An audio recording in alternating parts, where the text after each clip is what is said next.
Bismillahirrahmanirrahim. So today I will teach you some essential things about building and using models which are not well understood by economists at all, and as a result students don't understand what models are, how to build models. And actually this is a very essential skill. If you want to write a thesis, then you have to build models. But what are models? How do you build them? How do you use them?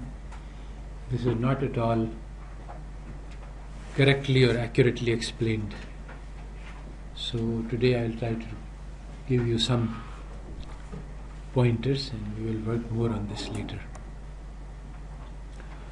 So basically, the world, the reality is very complex, very hard to understand. Also, it is very particular. That is, if something happens,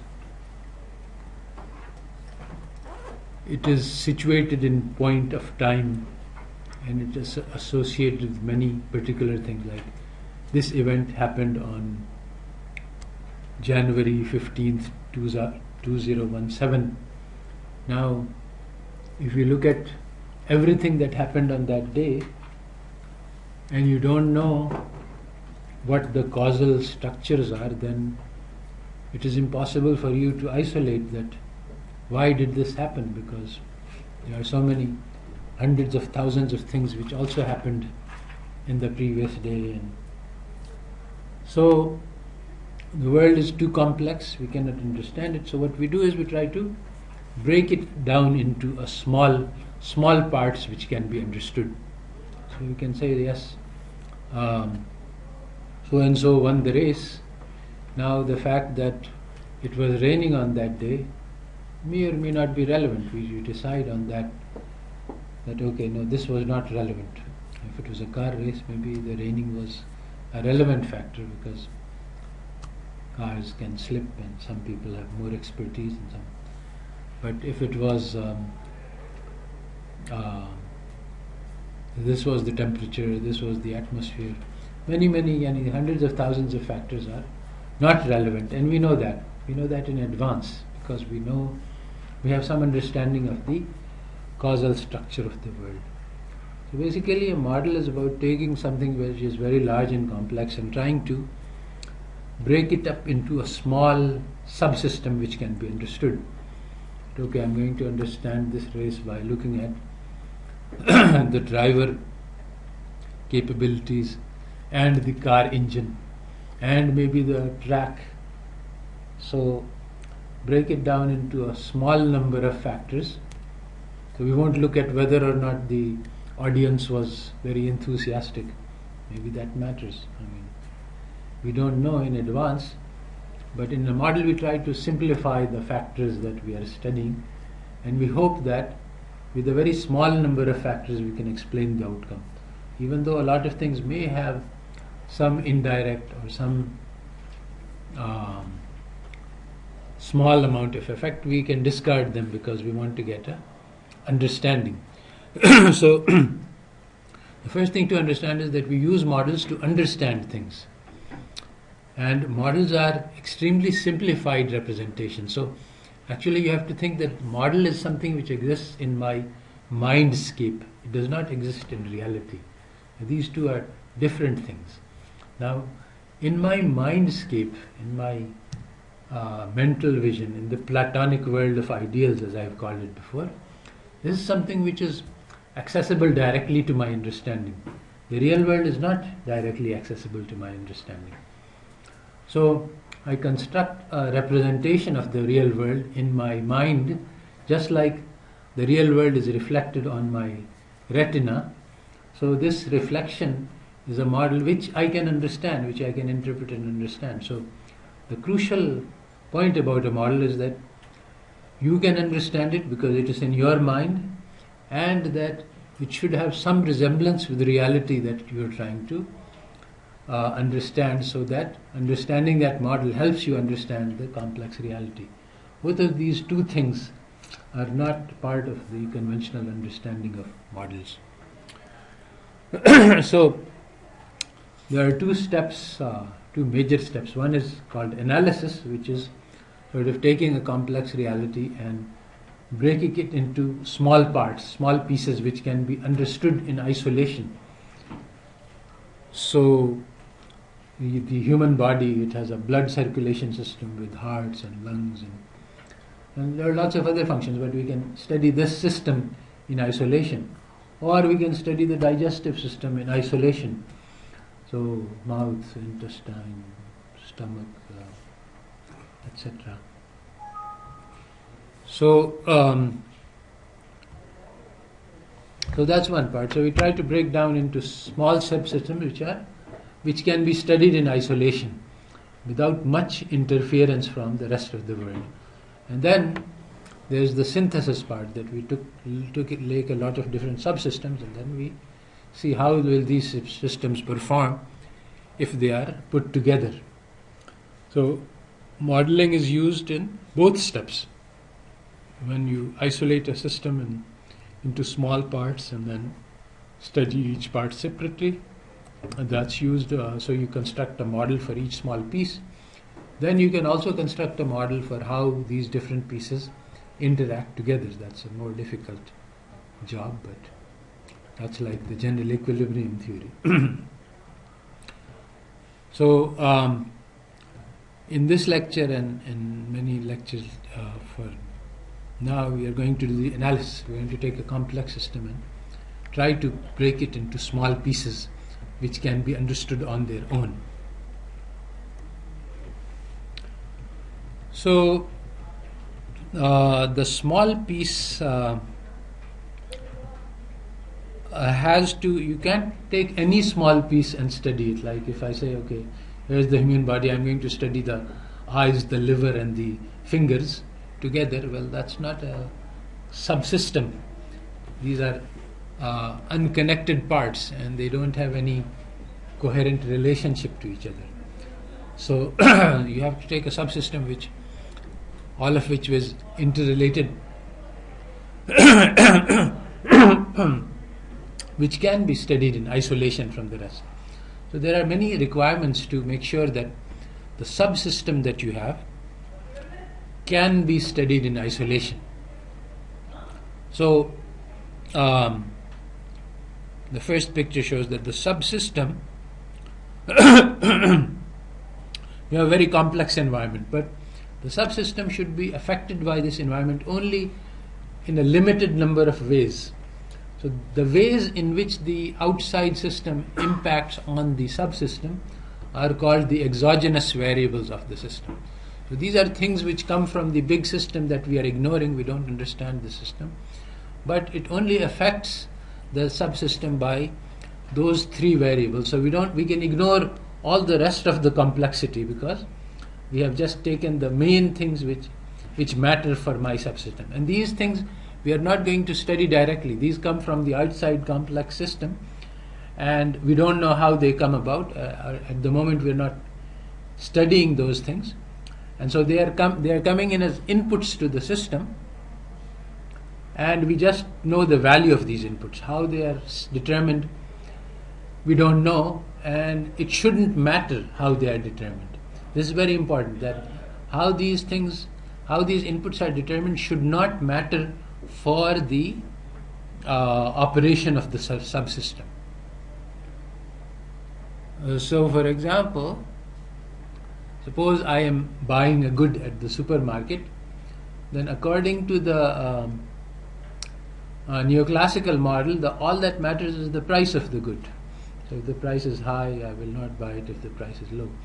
But suppose that I am a Muslim, and suppose that I want to know how this good was manufactured. So now, whether it was halal or haram, the process. So now, this is something which should not matter. If it matters, then my model is not going to work correctly, because My model says we can ignore this thing.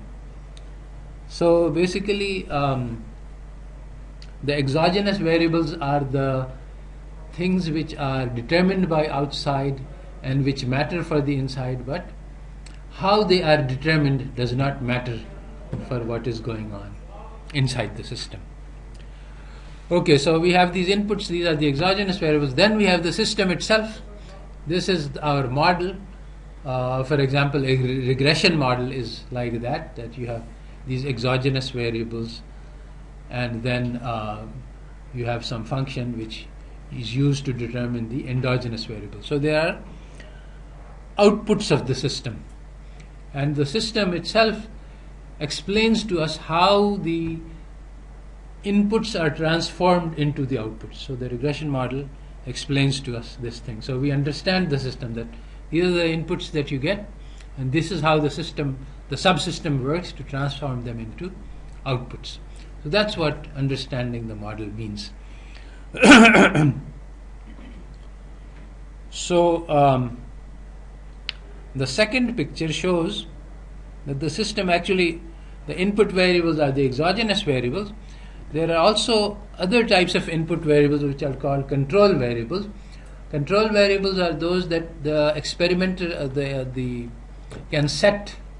So if I can change some of the variables and see what happens, then these are called control variables. So in observational studies, like in the economic system, normally the variables are coming in and we can't do anything to them. But for example, the tax rate can be a control variable, I can change it. Or in monetary policy, the interest rate is being set by the central bank, and so that is a control variable, and then we can change it and see how it affects the system.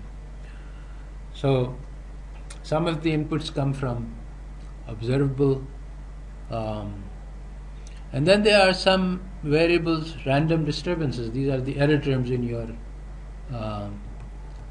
regression models. These are also exogenous. We don't know how they come, where they come from, but they are sort of different from the input variables. Input variables have some complex story behind them. The random variables are just noise generated, which do not have any systematic determining factors. And control, so actually these are three levels of control. The control is the most directly control, you can exactly set what it is. The input variables are observed and they are created by complex process we don't know about. And then the random disturbances are things we don't know, we know even less about, where they are coming from, what they are, how they are determined. So, but all of these are inputs, and then outputs are determined by the system. Now the major problem which occurs in analyzing these systems, and this is a mistake which is so common in economics that it's hard to believe because it causes massive differences, is that if you can't assume something is exogenous if it is endogenous. If the system is producing, for example, in the supply and demand, the price is determined by the equilibrium condition and the supply and the demand function. So it is an endogenous variable. It's an output of the system. So if something is an output, it cannot be an input, because that's what your system is determining. So when you take a supply and demand and you ask what will happen if the price changes, you are asking an absurd question, because the system, your system is supposed to tell you, determine the price. So the price cannot change, because you are saying that this is how the price is determined. So once the exogenous variables are fixed, that fixes the output. And so the output can only change if one of the exogenous variables changes. That's what the subsystem does.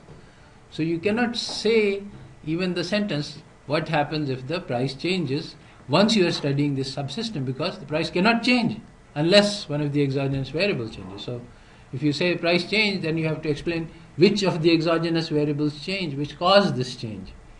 So this understanding of cause and effect is missing from your economics textbooks, which leads to a lot of confusion. So the question that we are going to study is, what determines the prices of goods and services. This is also called the theory of value. Why is something valuable and why is something not? So it starts with the Diamond's water paradox, where water is very important and seems to be very valuable. It sustains life, and yet the price is not very high. Diamonds are valueless; they have no use, but they are very expensive. So this is a famous question in value theory. There's a famous book by Gerard Debreu called The Theory of Value, which is all mathematics, which sets up a general equilibrium model and makes certain assumptions about how markets work and comes up with a way that comes up with a price for every good. So that's in a mathematical formula. So that's called a theory of value. So it's Gerard Debreu's book is a model for how values are determined. The diamond water paradox is a real world phenomena. Now this is extremely important, and this is again something which economists don't know anything about. That is that models are meant to understand real world phenomena. So once you construct your Gerard Debreu theory of value, you construct your model, then to see if this is a good model or a bad model, you have to compare it with the real world and see if it explains the real world. So economists remain in their mental world, and they never match the model to the real world, so you can't assess whether this is a good model or a bad model. The only way to tell if this is a good model is if it helps us to understand something which is happening in the real world. So can the Debreu model explain diamonds and water? Well, we don't know. We have to apply it and then check and see.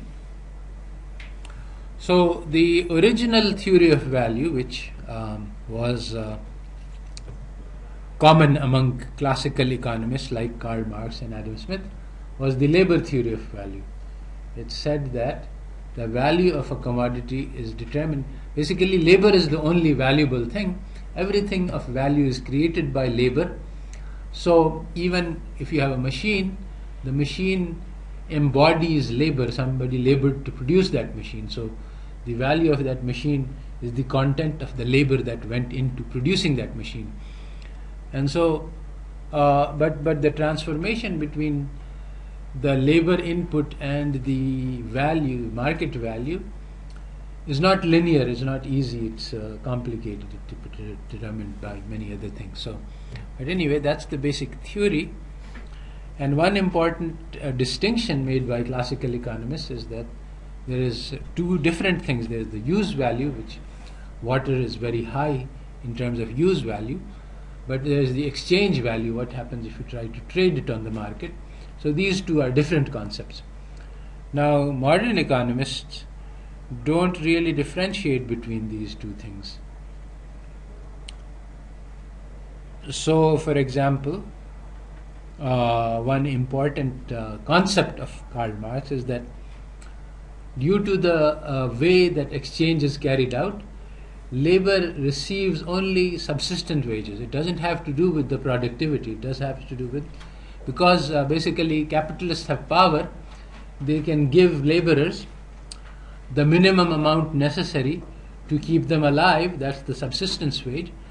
And the value that the laborers create is very high, but all of that is expropriated by the capitalists. So the capitalist exploits the laborers create a lot of value, but they only get enough to eat, and the excess is the exploitation, the surplus value, which is appropriated by the capitalists. So this is the standard picture created by Karl Marx.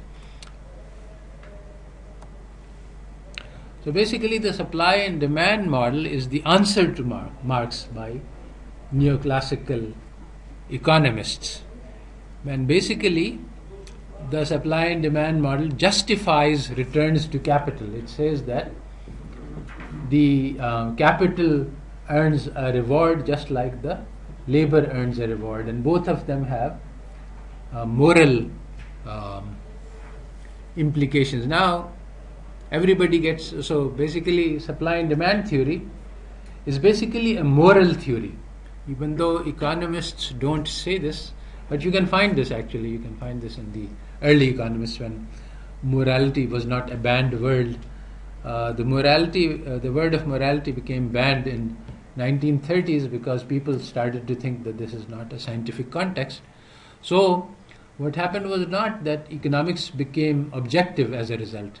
What happened was that economics remained a moral discourse. Economics theory is basically all about morality. There is nothing else in economic theory. It's about a justification. It says that this is fair and this is valuable. Efficiency means that this is a good state of affairs, and marginal productivity means that this is a fair distribution of income. These are the two things that economic theory is saying, that everybody in in a market economy gets a fair share, they get what they produce. Also that the market economy is determined by natural laws, no one can interfere with it, it runs like a machine. And the third thing is that it produces good outcomes, efficient outcomes, Pareto optimal. So this is all basically normative conclusions, that you should not interfere with the machine, otherwise it will cause problems. Everybody is getting a fair share anyway, so why should you interfere? And it's producing good results, so again there is no reason for interfering. So Marx's argument is a moral argument. It says that capitalists exploit laborers. Capitalists also have a counter argument, which is also a moral argument. It says that no, capitalists do not exploit laborers. Capitalists don't have any power because the returns are determined by this machine which is running, and it gives everybody what the machine gives. Nobody has any power to interfere with the working of the machine, which is the market machine. So all of these are moral arguments that are being made. So the Cambridge capital controversy is an important controversy in which basically the John Bates Clark around the early 20th century invented these theories, and he said that there is a accusation being made on our system that it is exploitative, and I am going to prove that that's not true. And he invented this theory of production function, and he said that capital gets what it deserves and labor gets what it deserves, everybody gets their marginal product, and so there is no exploitation. So then Joan Robinson in Cambridge and Sraffa, they said that this argument is wrong because you cannot measure capital. The Clark argument depends on the idea that there is an aggregate capital, measure of capital.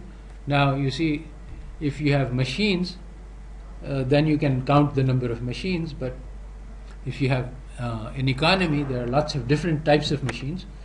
So how do you get a measure of capital? Well, one way is to add the capital at the price of capital, and that's how it's done actually. So if a machine is very expensive, you just add up the value of all of the capital and you say that's the capital. So they said, look, the whole thing, the production function, the idea of the production function is to explain the return to capital or the value of capital.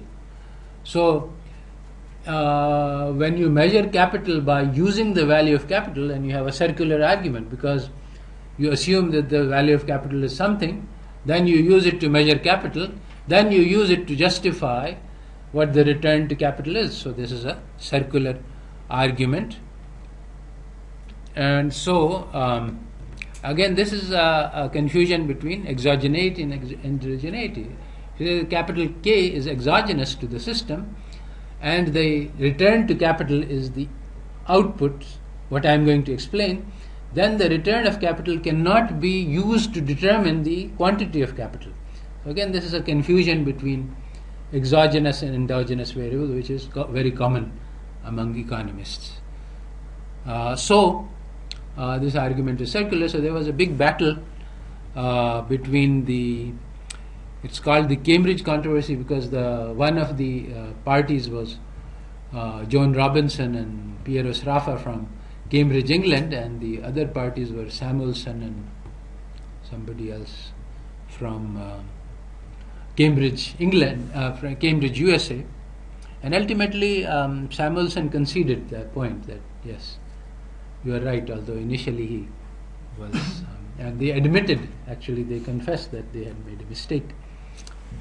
But very strangely, the textbooks continue to use the production function even though it has been disproven, and those people who proposed it have admitted that they were wrong, but your modern economics textbooks don't make any mention of this controversy and continue to treat the production function as being f of KL without even mentioning that there might be some problem with this issue. Why? Well, this Cambridge capital controversy is very difficult to read because the main issue, that this is a moral argument, one side is trying to justify it, is never mentioned by either party. Both of the sides conduct the argument in pure math without any discussion of why this math is being done, and it's highly technical and complicated. And so you can't, if you read the papers, you can't understand what is going on because the main point is never mentioned. वो बात सारे फसाने में जिसका जिक्र न था, वही बात सबसे अहम है. So there is a Wikipedia article on this which is informative but difficult to read. But it has actually, the Wikipedia article has one section on the moral argument which is important and useful. That will help to understand. So now what I would like to say is that, okay, here is, we are going to discuss this in greater detail. Can we build a model in our mind which helps us to understand whether or not laborers are exploited? This is one aspect. But the very essential, crucial, central aspect of modeling, which economists never do, is to look at the real world. So one has to do these two things simultaneously. Basically, if I want to know whether the image on my retina is a correct interpretation of the real world, my retina is showing me that there is a door, then I should walk through that door, and if I collide with the wall, then I see that this is an optical illusion. So basically, at all points, to assess models, you have to look at what's happening in the real world, and then you have to look at your model, and then you have to try to match these two things. So if you have a consumer theory, you have a utility theory, because this is how consumers behave. Then the chapter should be devoted to what happens in the supermarket when you go. And so these two things, unless you compare these things, your model is just all in the air. And that's exactly what many people have said, that economic theory is a mathematical structure which floats in the air and has no connection to reality, because they never compare what happens in the model with what happens in the real world. And when you make those comparisons, you find that it don't match. Just like we did, the ultimatum game shows that the predictions of the utility maximization don't hold in reality. Then what happens next is that once you do that, okay, you can start with a bad model, you show that it doesn't work, then you modify the model to try to match reality. But this step never happens by economists because of certain deep methodological mistakes that I have discussed elsewhere. So what we want to do is, when we want to look at the question of whether workers are exploited, one thing to do is to look at the data, and one thing to do is to try to construct models, and we're going to do both. So here's the data. Since the 1980s, the red line in the first graph shows the labor productivity, which is constantly rising. The blue line shows the share of labor in the GDP, which is constantly falling. So it seems that it's clear from this data that labor is being exploited, that they are not getting, exactly as Marx said, they produce, but the returns of their product is captured by the capitalists. And why?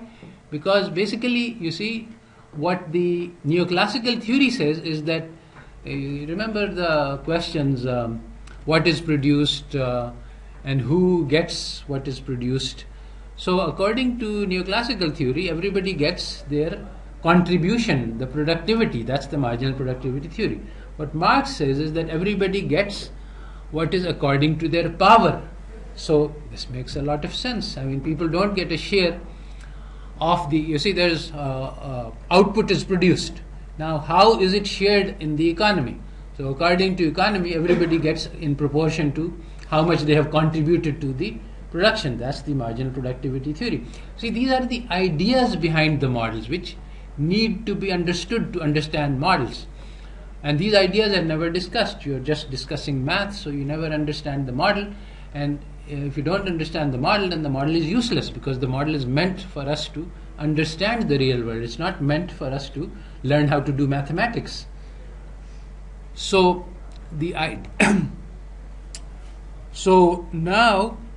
so there are two competing models. The model of neoclassicals is that people get according to how much they produce, and the model of Marx is people get from the share of the output according to how much power they have. So it seems clear that the Marxist model is a better representation of what is happening today than the first model. We have already seen a lot of empirical evidence for this. We have seen that the pay of the chief executive officer is rocketing to the skies. Now we think, there are two possible explanations. The classical explanation is that their productivity has become massively high. So is it true that the CEOs are massively productive, or that their power has massively increased? So of these two explanations, which one is more likely? You can understand that, and then you can build a model which captures one of these two ideas, or both of these ideas, or compare these ideas. So if you look at the second picture, this shows the average household income, and the red line is the top 1%, which is rising, and then it's the quintiles, the top 20% and second 20 and third. So basically the top 20 has a little bit of a rise. That's because it's lifted up by the top 1%, and all of the other lines are flat. So incomes are going up, but only of the top. If you look at the second graph, that's the share in income, and again the top 1% share is increasing, and the top 20% share is increasing. All other shares are decreasing. So again, this suggests that the model which is based on power is more likely to be accurate than the model which is based on productivity. It seems likely, and one can document, that all of the production is done by the bottom 80%. I mean, these are the people who are working. Now some people can dispute that, and they do, and that's a battle that can be, maybe they say that Gates had a brilliant idea and that's productive. So Bill Gates, that's why he's a billionaire, the richest man in the world. Well, maybe so, but is it, and you can calculate the productivity of that idea and ask, is it worth that much? Is he getting more than his fair share or less? So there are many, but then again, there are lots of things that emerge in trying to do these arguments. So these arguments are complex, but the point is that the way the argument is carried out, you don't even touch the real subject of the argument. You just are doing mathematics and calculating partial derivatives. You don't get to understand what the controversy is about. Exactly as in the Cambridge Capital controversy, you can read both sides and never understand what the debate was all about. Alright, so now we are going to build very simple models to understand this issue of whether or not laborers can be exploited.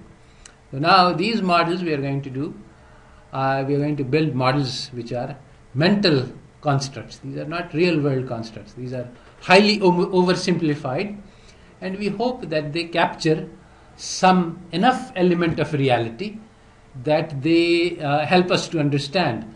But in order to assess whether or not that is true, see, in model we simplify drastically. We take out all sorts of things which we know that matter in reality, but we say, okay, this effect must be a second order effect. It must be a small effect. So we take these out. In the process of modeling, sometimes, it can happen often, in fact, if you are a good modeler, it will happen quite often, that you throw out the baby with the bathwater. I mean, in the process of simplification, you cut out something essential. So when you do that, you look at the model and you look at how it behaves, then you compare it with the real world and you see, oh, the model is saying this, but in real world, something very different happens. Then you realize that I have missed something important from my model. So this is how, then you revise the model to say, oh, this model doesn't capture such and such phenomena which we see in the real world. So I need to add something to the model to pick that up also. So this is how the process of modeling works. So, alright, so we are going to look at a small village. I will explain why we look at a small village. Basically, we want to have a lot of things be exogenous. So if, as you know from your supply and demand theory, which is generally right, it's not that supply and demand is, it's in the technical details that they are wrong, but overall, the big picture is right, and we can use it to frame the idea. So if a village is very large and it's producing, then the amount of output it produces will have an effect on the price of the output. So we keep it small to follow the competitive model, and by keeping it small means that many of the prices that we are looking at can be taken as exogenous, so we can take them out of the system, so we don't have to think about those things. That's what the point is of keeping a small village. So now each farmer has a small plot of land, 1 acre each, and they are all identical. Again, these are simplifying assumptions. We can put in heterogeneity, all lands can be different, but let's first understand the simplest possible model. Then we can see, does heterogeneity make a difference? So we have to understand, we have to have an understanding of a baseline simple model before we start to make things more complicated. So there are n farmers, each of them has 1 acre, and there are m laborers. So n and m cannot be, and it can be different. And again, we want to, in order to study, we want to take wage as exogenous. But now when we take wage as exogenous, this is a meaningful assumption. We can't say, let us assume wage as exogenous like economists do. We cannot, because when you assume wage as exogenous, that has a meaning. It means that the wage is not determined inside the system. So what does this mean? It means that there is a large labor market around this village. So, everybody in the city, in the other villages, they are paying wage W. So if we don't pay W to a laborer in our village, he will go to some other village. And if I want to hire somebody for W, then there is a large labor market outside, and I can just advertise and somebody will come from the other village. So this assumption that wage is exogenous has an implication about the structure of the model that we are looking at.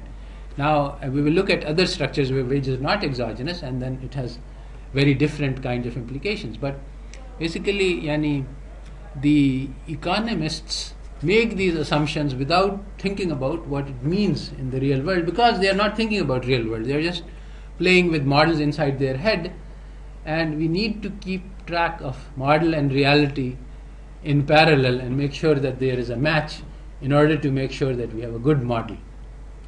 Alright, so wage is exogenous. It means that there is a large labor market and anybody can find work in the city or in other villages at the going wage, which is the same all around. So these are assumptions that we make, and as a first round simplifying assumption, this is a good assumption. We don't want, because I don't want to bother with a complicated model where wages change as I change the things which are happening inside the model. Alright, so then we take a fixed proportion production function. Again, this is a very simplifying assumption. 1 unit of land combined with 1 unit of labor produces 1 unit of wheat. Very simple. So land is owned by the farmer and it is free in the sense that I own it, there are no costs. So I eliminate the idea of seeds and renting of land, etc. Labor must be hired at market wage W, and the price of bread which I am producing from the wheat is also exogenous.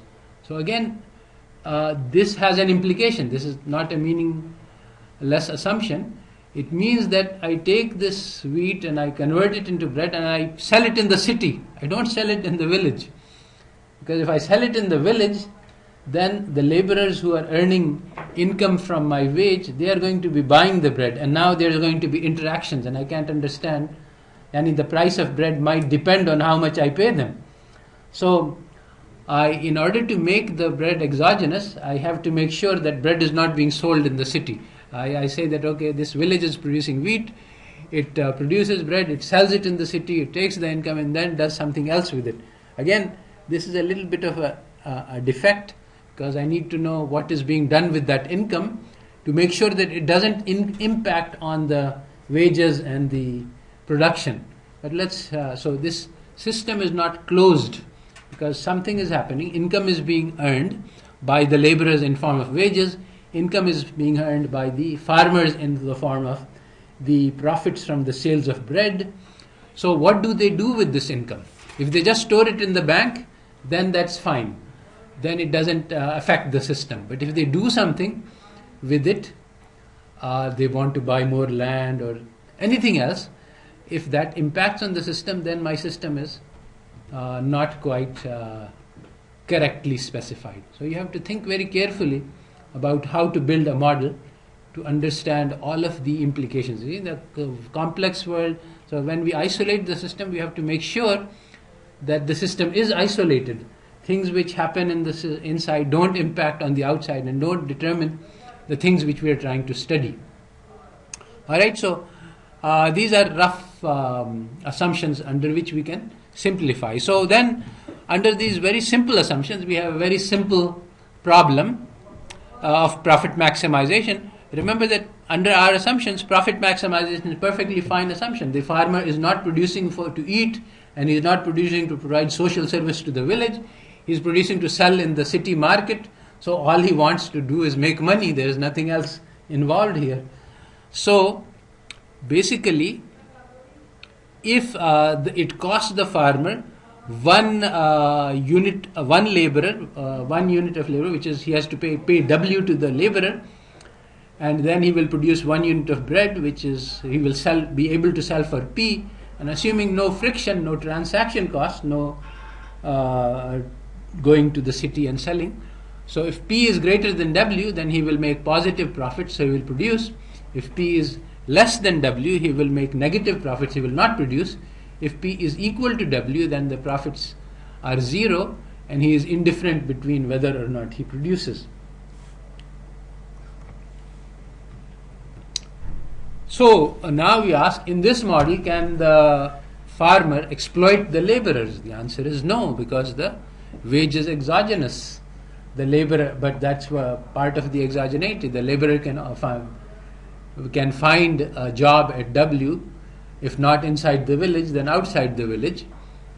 And basically we are assuming that the village is part of a big economy and everybody can find a wage. So obviously in this situation the wage is determined, but we haven't, because we haven't talked about determination of wage, so the exploitation possibility does not arise, because exploitation means the ability to change the wage and to lower it. Now the question is, since the wage is exogenous, we don't have any idea whether or not it will be equal to the marginal product. In fact, we can see that it is not equal to the marginal product.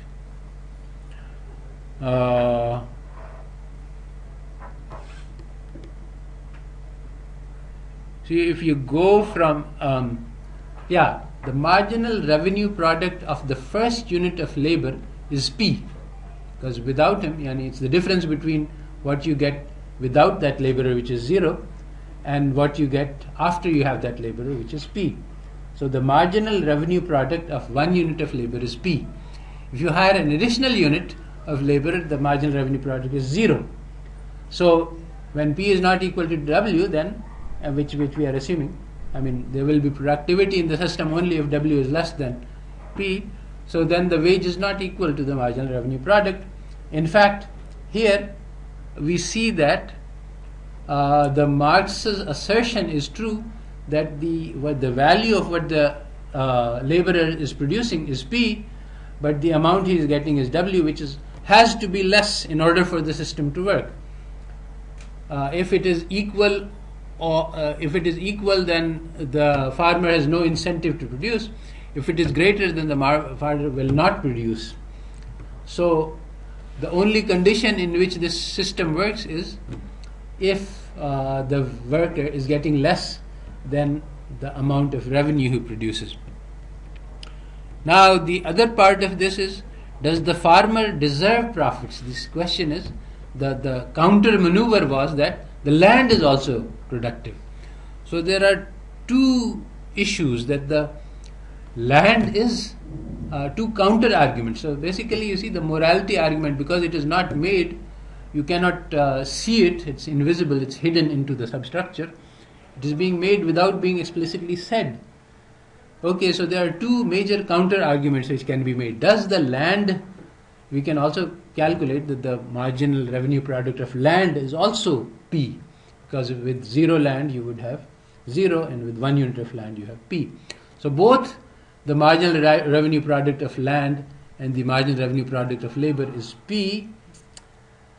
So there we have what is called the adding up problem, which was mentioned in the anti-text, that if we give P to the laborer and we give P to the landlord, then we will have 2P. That's not enough to, that's more than the amount of revenue earned. So if we calculate the marginal revenue products, we cannot pay all of the factors according to their marginal revenue product. So there is this problem that it doesn't work. The second issue is, does the farmer deserve profits in this situation? This is a moral argument. So the question, one issue is that land is definitely productive, but is ownership of land productive? That's just a paper that the farmer has saying that he is entitled to this land. So is that paper something which adds to the productivity? You see, in Russia and in China, they collectivized the land. They said that nobody can own land, and Islam also has some similar concepts, that all of the world is amana. You can only get it temporarily as a trust, and in particular for land, it is said that those who make the land alive. So if you take a dead piece of land which was non-productive and somebody converts it into a productive piece of land, then he deserves ownership and then he deserves fruit. But if you are just an absentee landlord living in the city, then in what sense can it be said that you are making some productive contribution? In fact, the classicals had a word for it. This was called the rentier, the one who is earning money by making rents, and he is not a productive participant in the economy. So these are questions which are buried inside economics but not discussed, because even though economics is basically a moral discourse, and due to certain issues that arose in Western intellectual history, they have suppressed and concealed these moral arguments beneath the framework of economics. Now,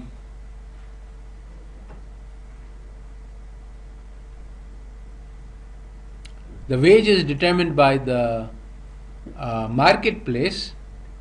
One very important thing is that only n laborers can be employed here, the amount of labor. So if the village has more laborers than land, then M minus N, the excess will migrate outside the village.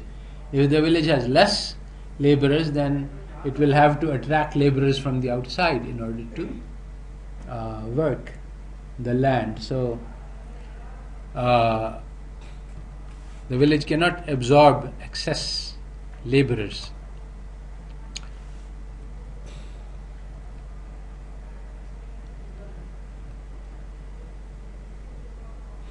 So, as I said in the marginal revenue product, the marginal physical product of labor is 1 unit of bread. The marginal revenue product of labor is P, the price of that 1 unit of bread. The marginal physical product of T is used for terra, the earth, because L is standard for labor, so we can't use L for land.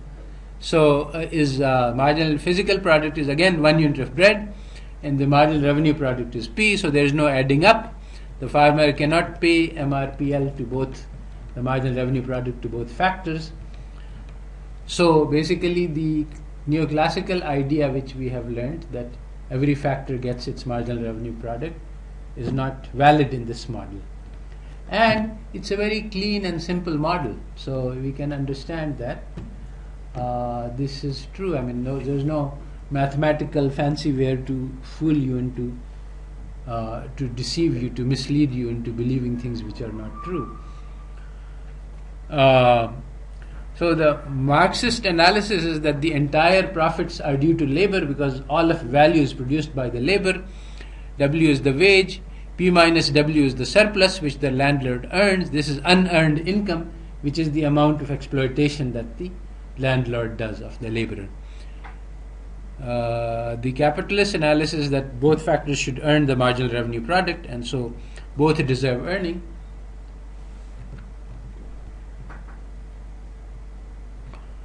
So now the thing is that under neoclassical makes certain assumptions which lead to adding up, and basically there are two assumptions. One is the constant returns to scale, which means that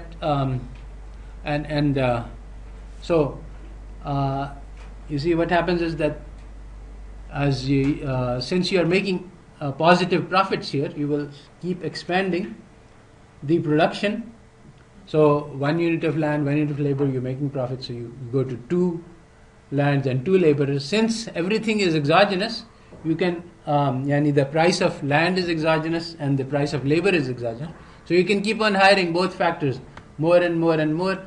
As you hire more and more, what will happen is that your production will start increasing, the price will start decreasing, the wage will start increasing until the profit margin is wiped out.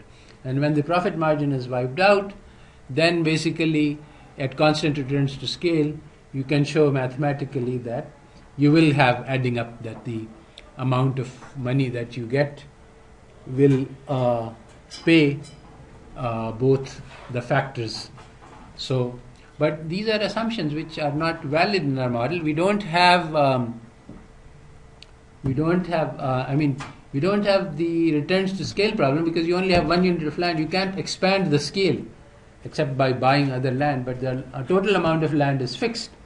So even though one farmer can expand by buying other piece of land, the industry as a whole cannot expand in the village.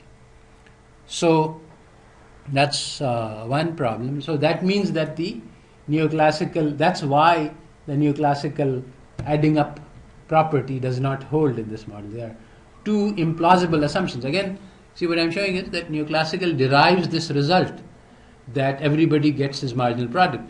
This result is dependent crucially on certain assumptions, and so we want to understand these assumptions, and you want to understand, are these valid in the real world? So is there a situation where you have as the scale increases, then you will have, then it may be true that their model is valid, but for the model I'm describing, the conditions don't hold, so you don't have adding up. So basically the neoclassical conclusion doesn't hold. The other neoclassical conclusion is that wage should equal the marginal revenue product. So why doesn't that hold? I mean, we should understand, you see, different models, why do they lead to different conclusions?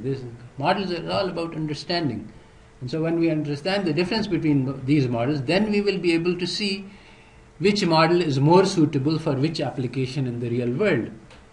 So now what is it that causes MRPL not to equal wage in our model?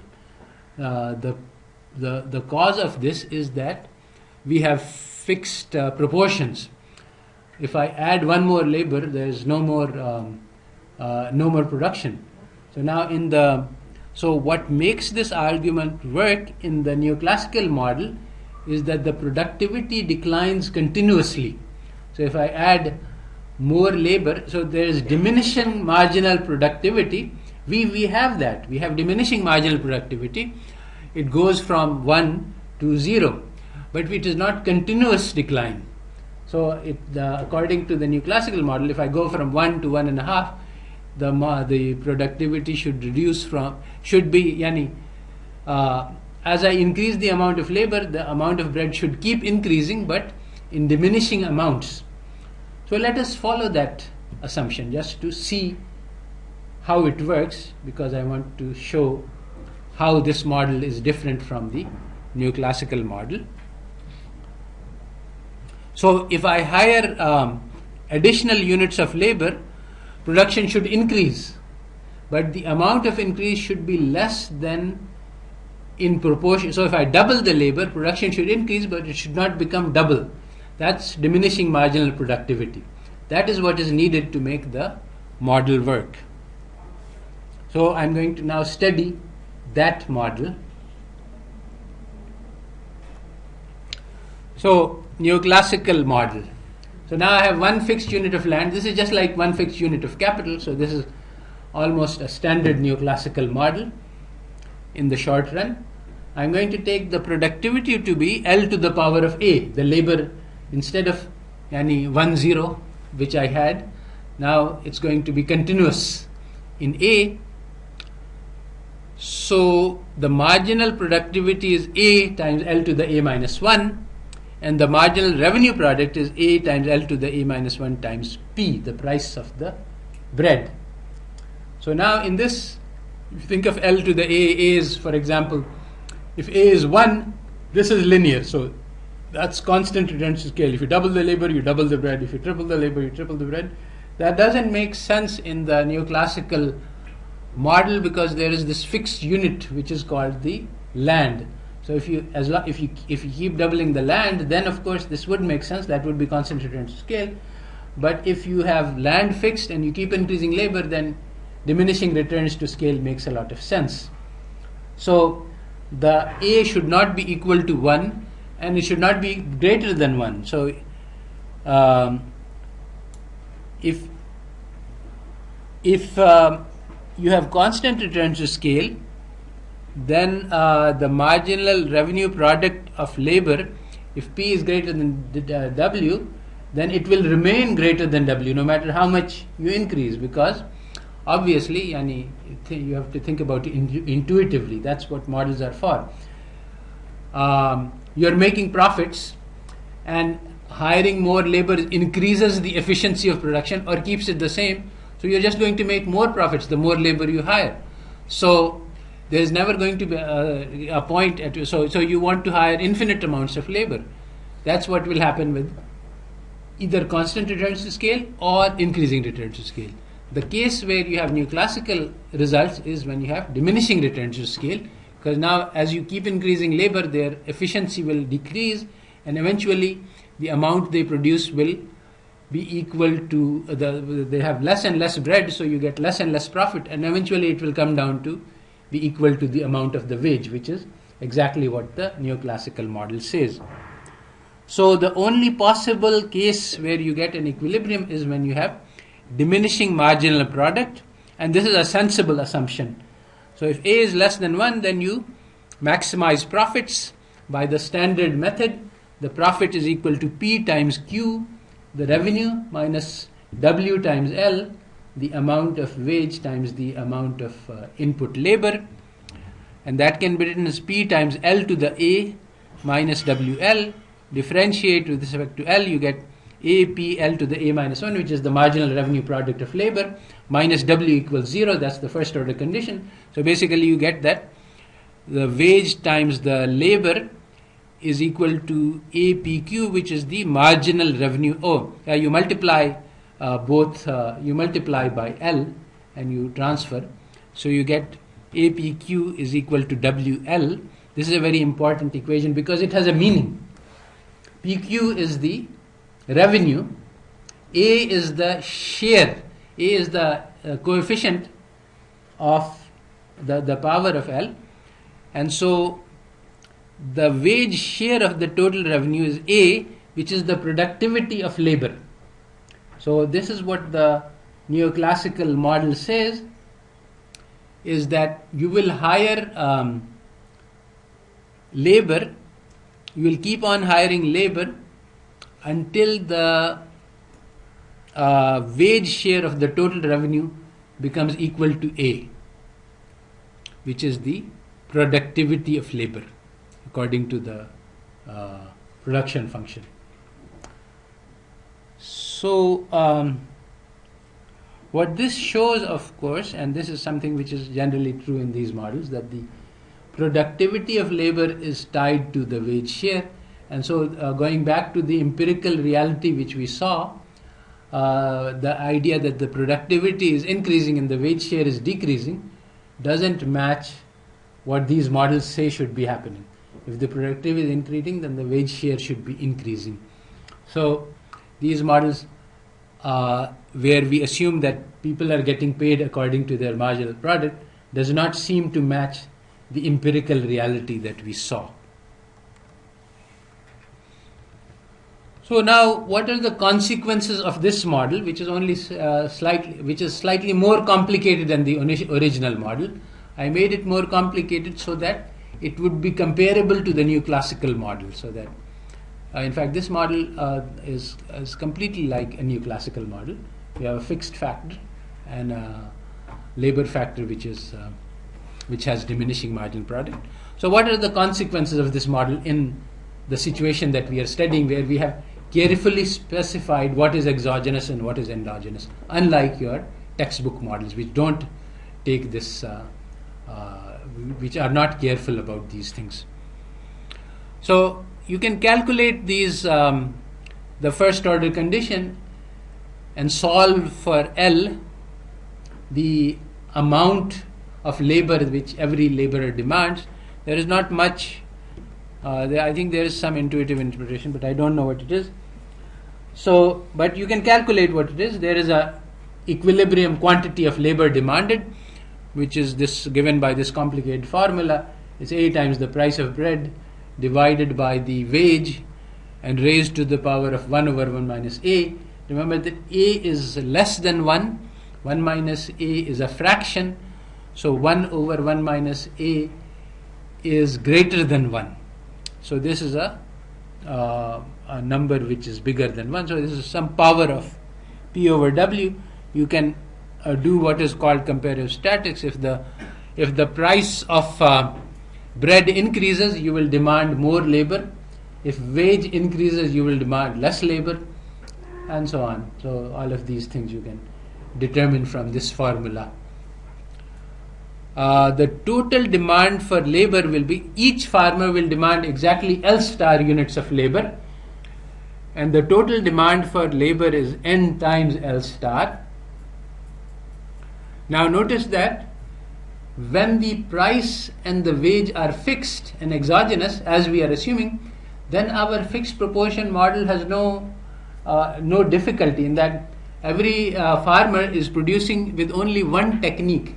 He has 1 unit of labor and L star units of, he has 1 unit of land and L star units of labor. So we can, if we started by saying that there is only one technique of production and it combines 1 unit of land with L star units of labor, then we will get the same model, because as long as the price and the wage doesn't change.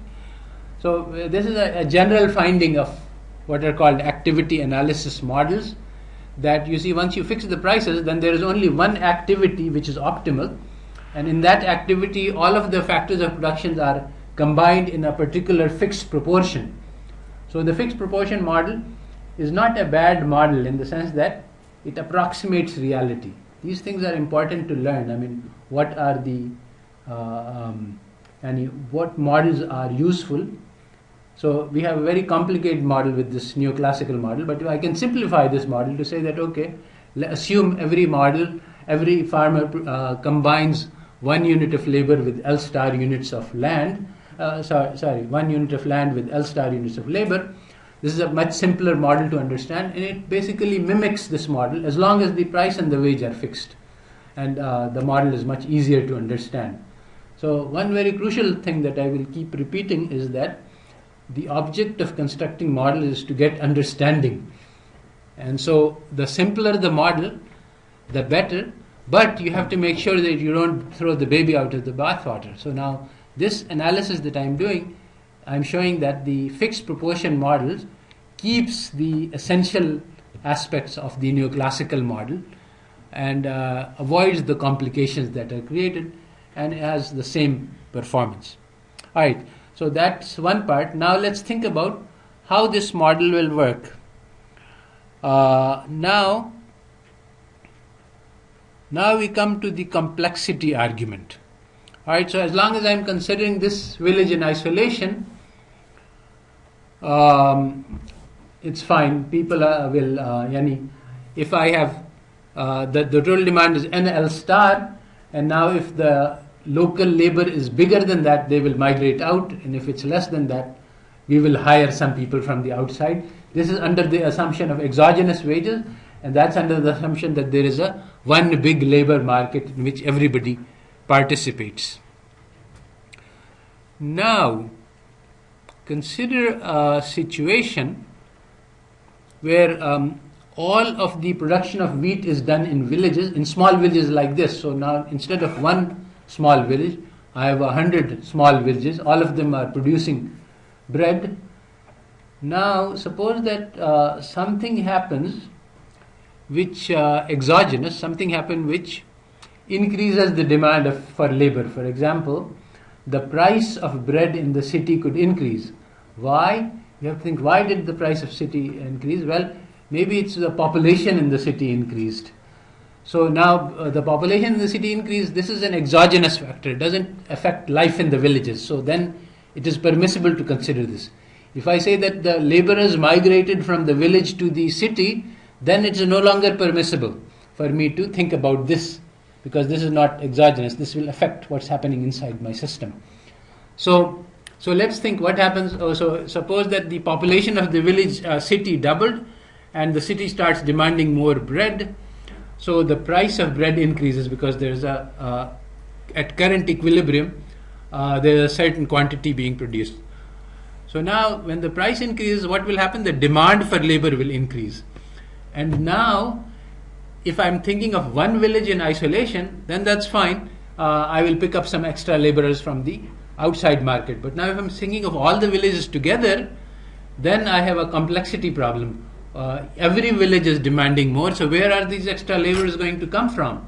Suppose that the labor market is confined to the labor in these 100 villages. These 100 villages are located in a circular ring next to each other, and people can travel, and people have full information and zero transaction costs, just like that neoclassical model. So people can go from village to village, and they've learned that there is vacancies in certain village, and they can go. All right. So now suddenly this exogenous change happened in the price, that the demand from bread in the city increased. Now every village is asking for more labor. So now, for a small village, yes, its demand for labor is small, so it doesn't affect. But if all the villages, basically this is the same argument, and this is a common mistake again economists make all the time, that this add up the demands for the flat demand curve for each firm does not add up to a flat demand curve for all of the firms. So now, if all of the villages are demanding more labor, it's like 1 over 1,000 is a very small, considered as 0, and now add up 1000 of these terms, and if you add up 1000 zeros, then you get 0. But if you add up 1000 terms which are 1 over 1000, then you get 1. And that's exactly the problem here. So now, what is exogenous for the village, which may be reasonably, is not exogenous for the collection of all the 100 villages or the 1000 villages. So now we have to think, now it's no longer possible to take wage as exogenous anymore. So if all of the villages increase their demand for labor, then what will happen? Well, that's a complicated question. I won't discuss it right now. We will discuss this later, but I just wanted to clarify here the issue of exogeneity versus endogeneity, and the issue of complexity, that what is exogenous at a small level, and what is exogenous for a firm is not exogenous for the industry as a whole. And I cannot get, I can say that, okay, if in this village the demand for bread increases, then the village will hire more labor. That is fine for one small village. But if you take all the villages, then you can't say that all of the villages will hire more labor. And the same thing is true of many things, like in the economy. If I increase the demand for money, but the quantity of money is fixed, then if there's an increase in demand for money, the total quantity of money cannot change. So things are complex.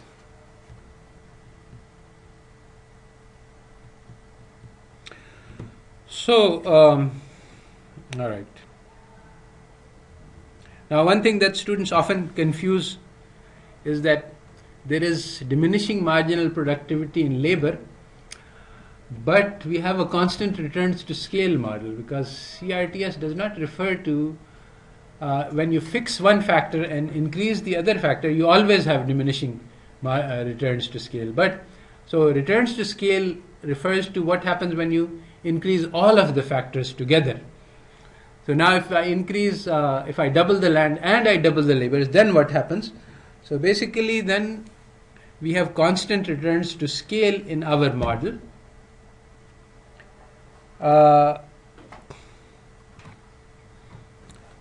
Now, this is the Sarafa problem with supply and demand. What Sarafa said is that the supply and demand model is not a good model because, and so I'm going to demonstrate this, because there are three cases.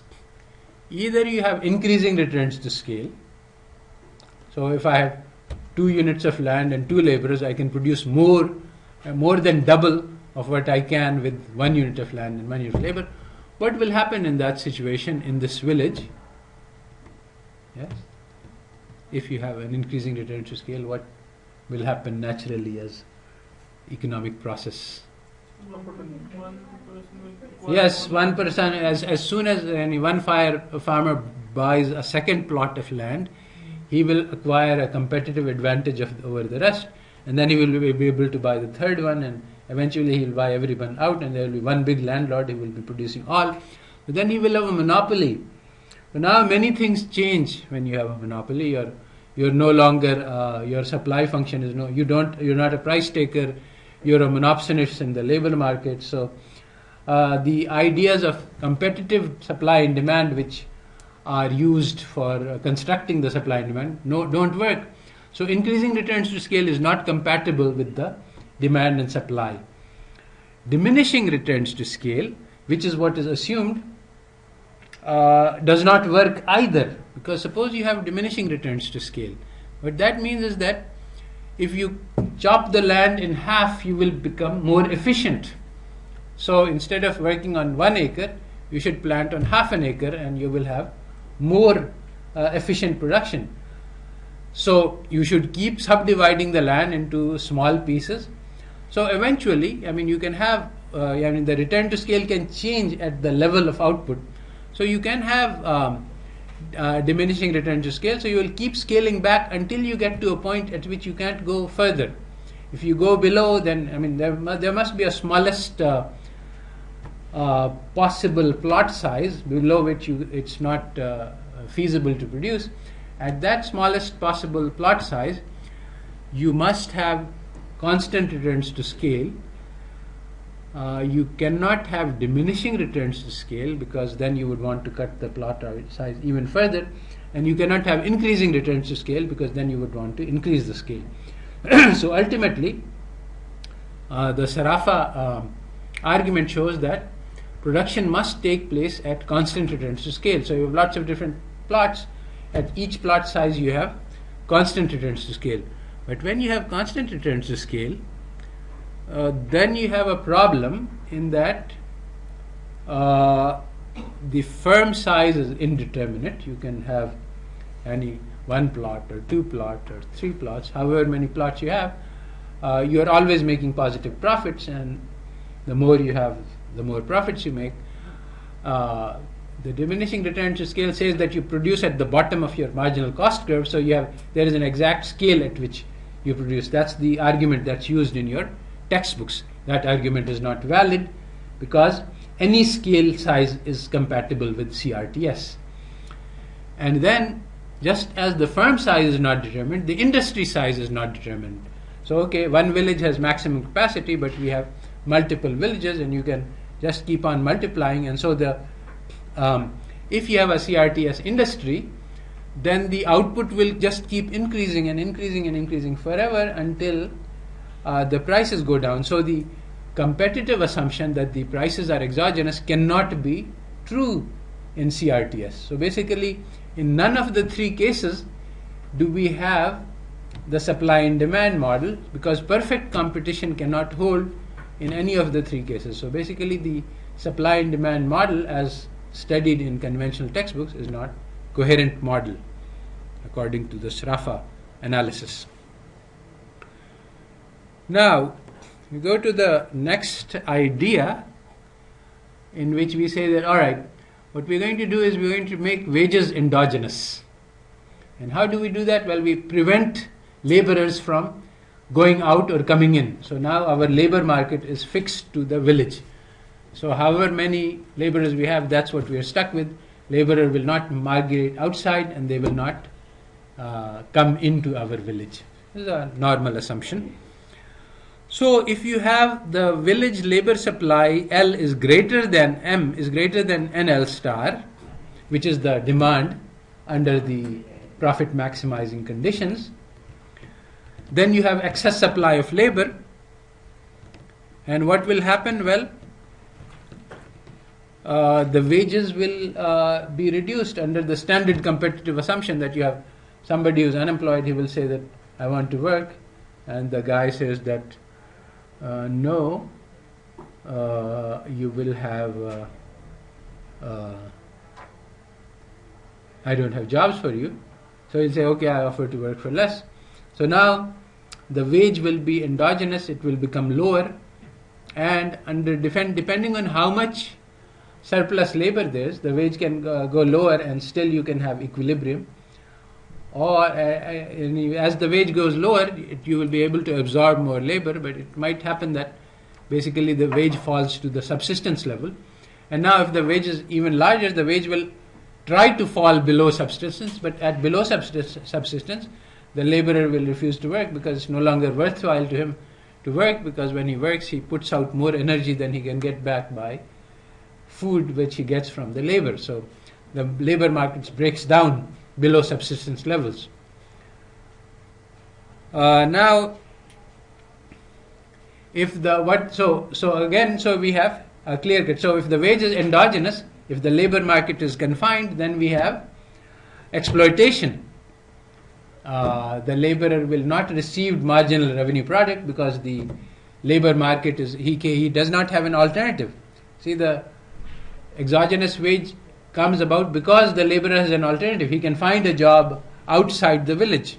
If you prevent him from finding a job outside the village, then within the village, so now if the wage is endogenous, you can calculate what the wage will be, and it will now be lower than the wage, the competitive wage. So now what happens if the labor is in shortage of supply? So maybe you can think that the wage will be bid up, will go higher, but it won't, because the wage cannot go up over MRPL. It can come up to MRPL, and that is what will happen. But then there will be, above that, it doesn't pay for a landlord to hire, because he will make negative profit. So what will happen here is that some of the land will go out of supply, out of production, because there's only labor is enough for some of the plots, and some of the plots will remain empty because there's not enough labor to work those plots. So labor wage is less than or equal to MRPL. So there's always exploitation. There's never the case where labor is earning more than marginal revenue product. Local monopsony arises from excess labor, lack of mobility.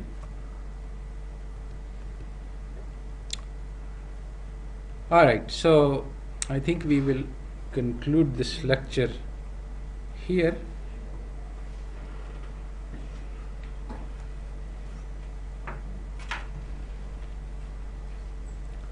So the supply and demand model is an incoherent model because the textbooks don't take into account the exogenous endogenous issue carefully. If you look at Varian, he has a model which I think you will study in the next few lectures, in which he says that okay, we have some students, they have to find housing. So now the thing is that